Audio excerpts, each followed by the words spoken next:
Thank you, Mr. Speaker. I want to join my colleagues in passing our deepest condolences because we are told 42 Kenyans died because of Friday raging floods, Mr. Speaker, sir.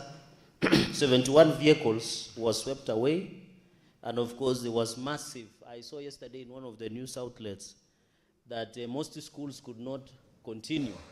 Mr. Speaker, this issue of stormwater and drainage and the issue of flooding in Nairobi is not new. In 2023, there was a similar incident. I was embarrassed by the comments of Nairobi governor, who used to tell us in a walk, but it looks like it does not work, Mr. Speaker, because they don't have even a storm drainage policy, as by my last checkings, Mr. Speaker.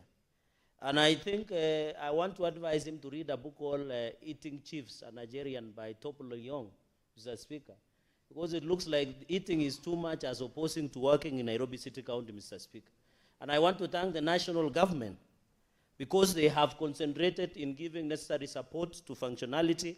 But I know the 80 billion, Mr. Speaker, might work in favor of alleviating suffering. Mr. Speaker, I want to propose the following. Because emergency and issues are concurrent functions, we should compensate the families that lost their loved ones, because it's a criminal negligence, Mr. Speaker. We should compensate for the lives lost and the properties that have been destroyed. Kenya Power, Mr. Speaker, should also compensate Kenyans, Mr. Speaker. So we want to appeal that as we go into the future, Mr. Speaker, is another point I want to make, since our colleague is here, is lack of oversight, Mr. Speaker. I want to encourage my brother, Omwami Sifuna, instead of saying Linda Mwananchi, you should start lindering Nairobi first.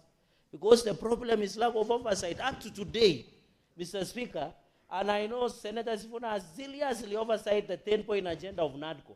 He should start with Nairobi. Yes. If he can oversight the way he's oversighting NADCO and broad-based, if he could oversight SAKAJA, we'd be not having problem, my brother Omwami Sifuna. Can you use the same passion to Linda Nairobi, not Linda Mwananchi? I saw you in Makueni. Start with Nairobi, my brother. That is where your vote is. The day you will want to run for president, start with Nairobi, Mr. Speaker. So finally, Mr. Speaker, I want to support on the issue of national ID. Let us remain focused and steadfast, Mr. Speaker. We want as many Kenyans to get the national ID. And I want to confirm to Senator Manzo that issuance of ID is free of charge, courtesy of William Ruto government. So make sure you take it so that we vote out. Senator Olekina.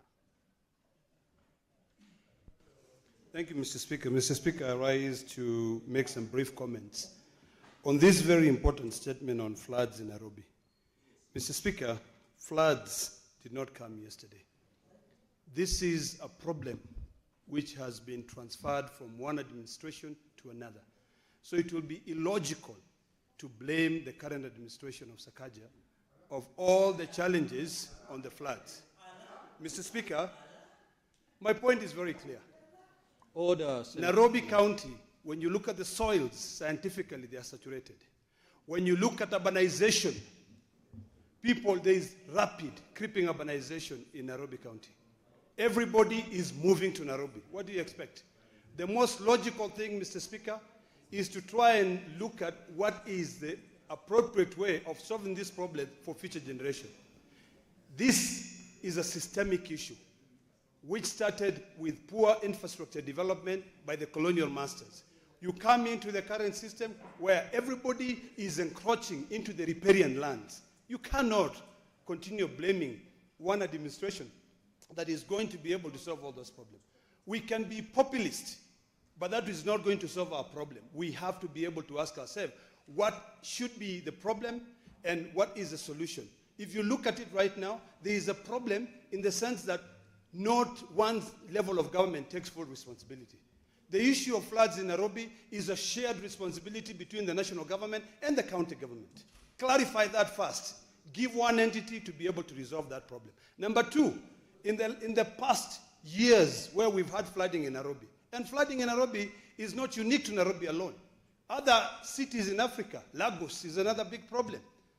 In the past, what we have done in Nairobi County is that they have concentrated on issues of declogging the flooding routes. But the issue of the matter is that what must be done now is for this House to be able to push for more monies to go to our counties so that we don't have people from Western moving into Nairobi. We don't have people from Mount Kenya moving into Nairobi, and setting up settlements where it's supposed to be, sort of like riparian land. That is the issue. Let us not run away from that. Finally, Mr. Speaker, it is important to be logical and not just to be populist when it comes to the issue of solving problems in this country. We cannot run away from the fact that all of us are responsible. We start with policies here and ensure that our counties become homes for our people, not Nairobi. Nairobi is overpopulated because there are no jobs in our counties. Everybody is moving here. What do you expect? You know? Senator Tabitha Morin. Thank you, Mr. Speaker. Allow me to start by supporting the statement from Nairobi Senator Sifuna in regards to the issue of the deputy governors across the 47 counties, Mr. Speaker. Mr. Speaker, it's very, very sad. Recently, I think a few weeks ago, we saw the Honorable Deputy Governor of Homa Bay, Honorable Tuoma, Magwanga, Mr. Speaker. I love that the House is very attentive. Did resign, Mr. Speaker. And he's just among the many deputy governors who are suffering in this country, across the 47 counties, Mr. Speaker. Suffering because we have not, as a House, completed on the bill and on the structures that need to be set as far as the issues of the deputy governors are concerned. It is sad that they are just used as vehicles during the political process, after the governors settle, and then the deputy governors become limbo. I mean, it is the high time, Mr. Speaker, because when the deputy governor office is set to standard, we will be actually having very minimal accountability issues in this country, Mr. Speaker.